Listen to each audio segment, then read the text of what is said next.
गुजरात के मुख्यमंत्री नरेंद्र मोदी कहते थे कि जैसे जैसे रुपया गिरता है वैसे वैसे प्रधानमंत्री की साख गिरती है।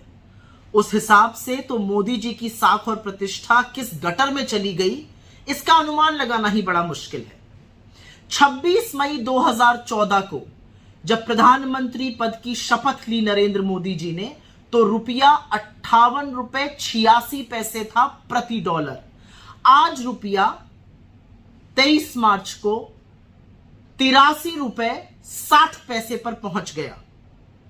अब आपको लगेगा कि रुपए के गिरने से मुझे क्या फर्क पड़ता है, ये तो बड़ी बड़ी बातें हैं। रुपए के गिरने से आपको बहुत फर्क पड़ता है। रुपए के गिरने का मतलब क्या है कि जो चीज पहले 60 में आ सकती थी अब वो 84 में आती है। मतलब जिस चीज के लिए आपको $1 खरीदने के लिए 60 रुपए देने पड़ते थे, अब उसके लिए 84 रुपए देने पड़ रहे हैं। तो हर वो सामान जो हम आयात करते हैं उसका बिल बढ़ेगा।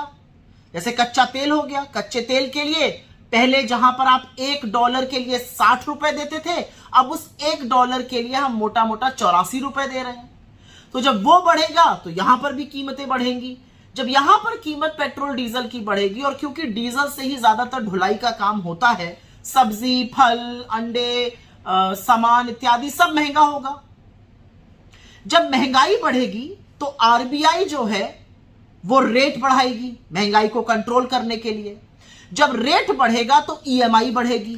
ईएमआई मतलब अगर आपने स्टूडेंट लोन, अगर आपने कार लोन, अगर आपने होम लोन, इस तरह की चीजें ली हुई हैं तो उनकी ब्याज दर बढ़ जाएगी, उनकी ईएमआई बढ़ जाएगी, ज्यादा पैसा देना होगा।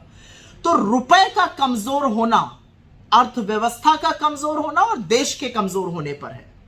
और असलियत यह है कि नरेंद्र मोदी जी को रुपया 60 से कम पर दिया गया था और उन्होंने रुपया 84 के पास पहुंचा दिया।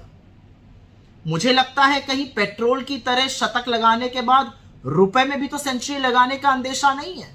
और कुछ नहीं तो मुख्यमंत्री रहते अपनी ही बात सुन लें। जैसे जैसे रुपया गिरता है प्रधानमंत्री की साख गिरती है।